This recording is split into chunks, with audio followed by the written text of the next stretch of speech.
Assalamualaikum warahmatullahi wabarakatuh. Selamat datang Sawastani pada modul pembelajaran kelima terkait teknologi sebagai solusi pengendalian hama penyakit. Nah, pada pembelajaran ini kita akan belajar mengenal berbagai macam hama dan penyakit pada tanaman budidaya pertanian. Nah, yang pertama yaitu pendahuluan. Nah, dapat kita ketahui pada proses tanaman budidaya, maka kita akan sering menemui gangguan dari organisme pengganggu tanaman atau sering disebut dengan OPT. Nah, OPT sendiri terdiri dari hewan atau serangga, patogen penyebab penyakit, dan gulma. Nah, OPT sendiri ini mempengaruhi aktivitas fisiologis dari tanaman yang akan mempengaruhi kesehatan tanaman.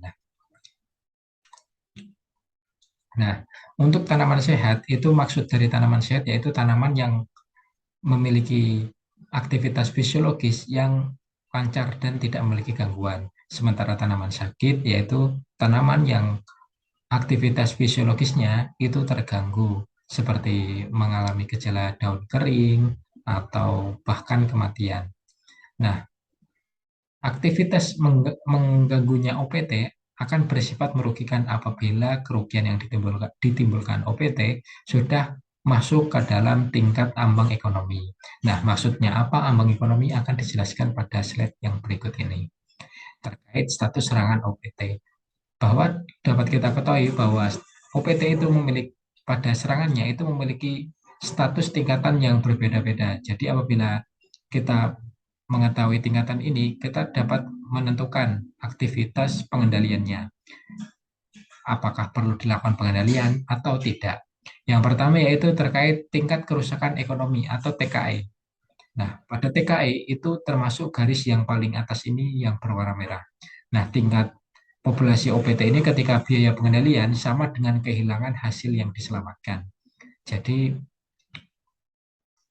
pada tingkat ini, maka perlu dipertimbangkan apakah memang perlu dilakukan pengendalian maupun tidak, karena biaya yang dikeluarkan untuk pengendalian akan sama sama halnya atau sama mendapatkannya dengan pendapatan atau hasil panen yang diselamatkan.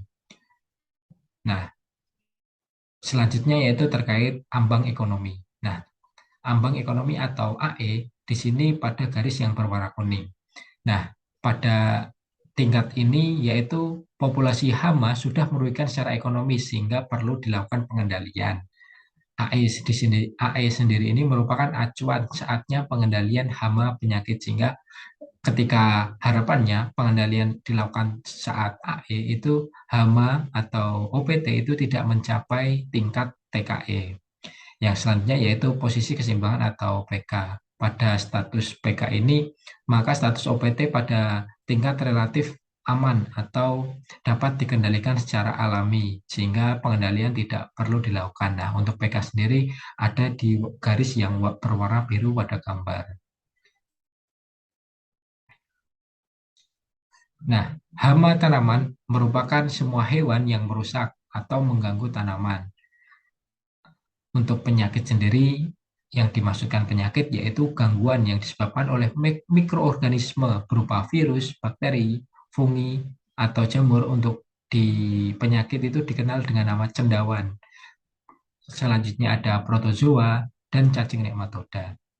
Nah, aktivitas dari mikroorganisme ini menyebabkan gangguan pada aktivitas sel sehingga menimbulkan suatu gejala penyakit atau terjadinya gangguan fisiologis dari suatu tanaman.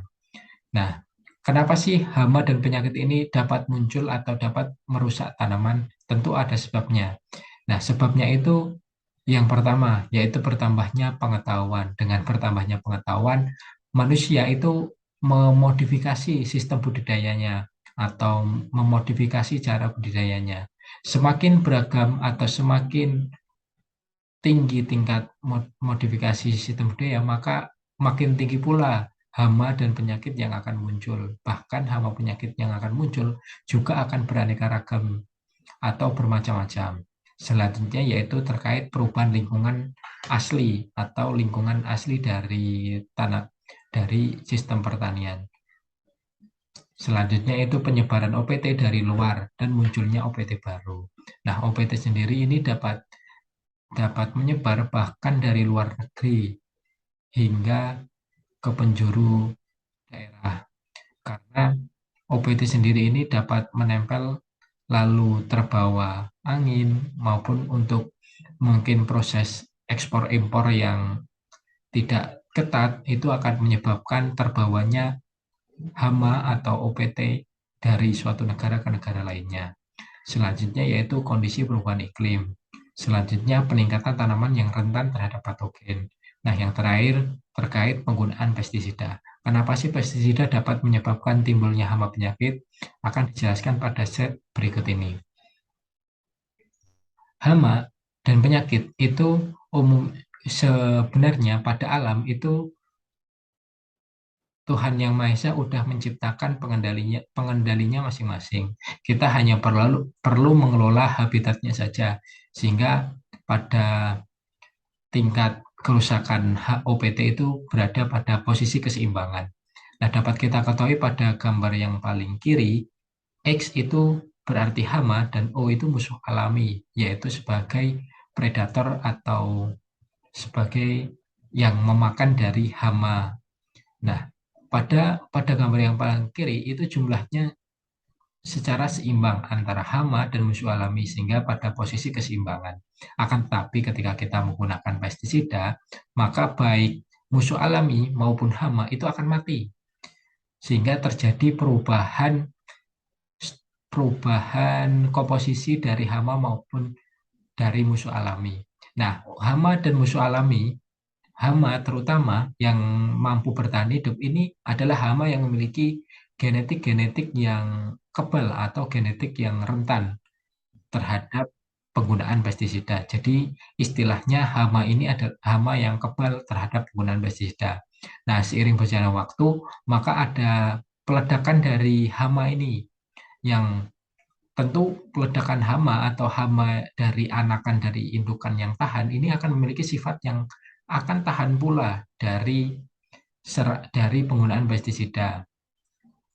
Nah, apabila pada gambar yang paling kanan kita menggunakan pestisida yang sama, maka hama ini tidak akan mati apabila kita menggunakan jenis pestisida yang sama. Nah, hal ini dikenal dengan nama resistensi, yaitu kondisi di mana OPT kebal atau tahan terhadap penggunaan pestisida. Sementara ledakan dari jumlah hama itu dikenal dengan nama resurgensi. Nah, pada slide berikut nampak beberapa gambar dari hama pada tanaman.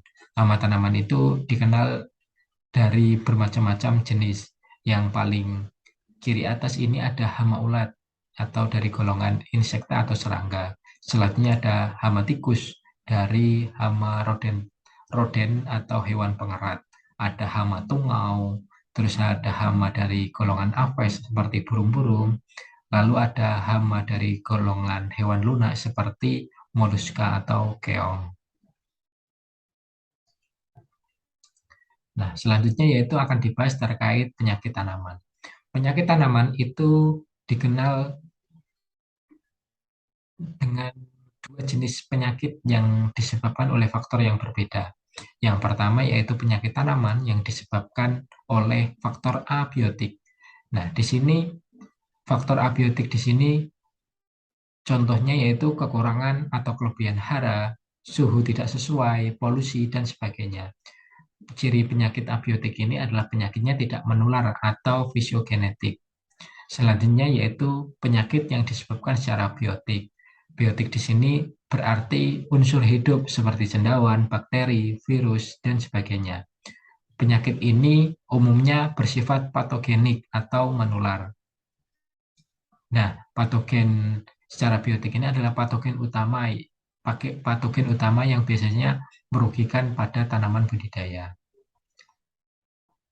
Nah, berikut terdapat beberapa gejala atau serangan hama penyakit seperti ada virus, ada bakteri, ada cendawan, dan bahkan ada nematoda pada gambar kiri bawah. Di sini ada akar yang mengalami bintil-bintil yang umumnya atau dapat didiagnosa ini adalah serangan dari dari nematoda. Kenapa nematoda termasuk penyakit bukan hama?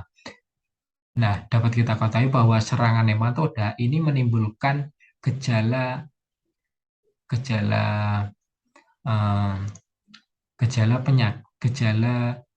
perubahan fisiologis tanaman itu lebih mirip dengan penyakit seperti kelayuan maupun kekeringan, sehingga sehingga nematoda atau serangan nematoda itu digolongkan ke dalam penyakit tanaman.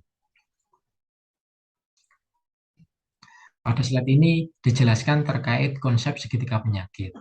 Nah, konsep ini digunakan dalam mendiagnosa atau menggambarkan penyakit yang terjadi di lapangan. Nah, pada konsep segitiga penyakit, kita mengenal tiga unsur yang menyebabkan penyakit itu kenapa ada pada tanaman budidaya. Yang pertama itu ada patogen yang menyebabkan penyakitnya tentunya. Selanjutnya itu ada tanaman inang atau tanaman yang sakit atau tanaman yang diserang patogen. Selanjutnya ada lingkungan yang mendukung. Nah, proses terjadinya penyakit tumbuh di alam itu disebabkan oleh tiga faktor yang saya sebutkan tadi, yaitu ada inang, ada patogen, dan lingkungan. Nah, tanaman yang rentan terserang patogen penyakit dan didukung oleh lingkungan yang cocok untuk berkembang merupakan gabungan terbentuknya suatu penyakit pada tanaman.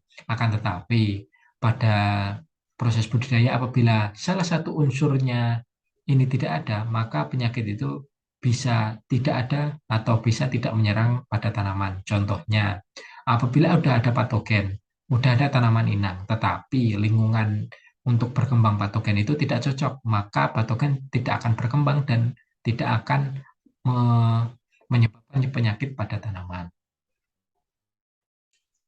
Nah, untuk proses upaya dari pencegahan penyakit, kita dapat melakukan berbagai cara atau berbagai cara pencegahan sebelum penyakit itu menyerang pada tanaman. Yang pertama, kita perlu perhatikan yaitu pemilihan dan persiapan lahan.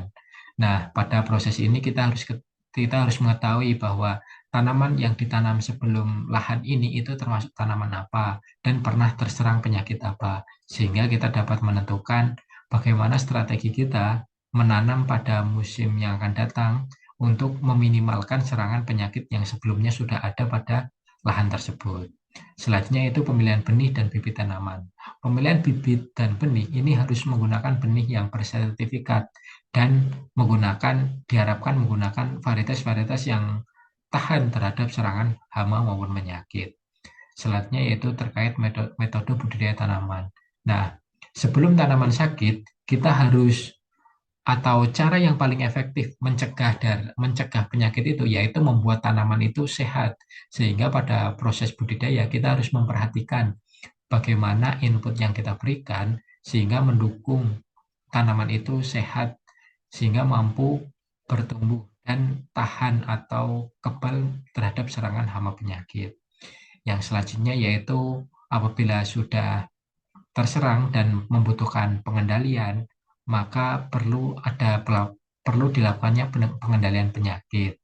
Selanjutnya cara yang terakhir yaitu pencegahan penyakit dari luar. Nah, yang tadi penyakit yang tadi saya sampaikan, penyakit itu atau hama itu dapat berpindah dari satu negara ke negara lainnya melalui proses penyebaran baik secara ekspor maupun impor. Nah, pada proses ini biasanya setiap negara itu memiliki lembaga yang mengelola terkait karantina tanaman. Sehingga apabila kita membawa tanaman segar dari negara Indonesia keluar, maka di negara datang kita akan melewati dulu pengecekan sih, dan tanaman itu akan dikarantina terlebih dahulu sehingga penyakit atau hama yang dibawa dari Indonesia itu tidak menyebar ke negara yang kita kunjungi seperti itu. Nah, mungkin sekian yang dapat saya sampaikan. Apabila para pendengar memiliki pertanyaan maupun bahan diskusi, silakan tulis saja di kolom komentar dan kita akan berdiskusi bersama-sama. Sekian yang dapat saya sampaikan.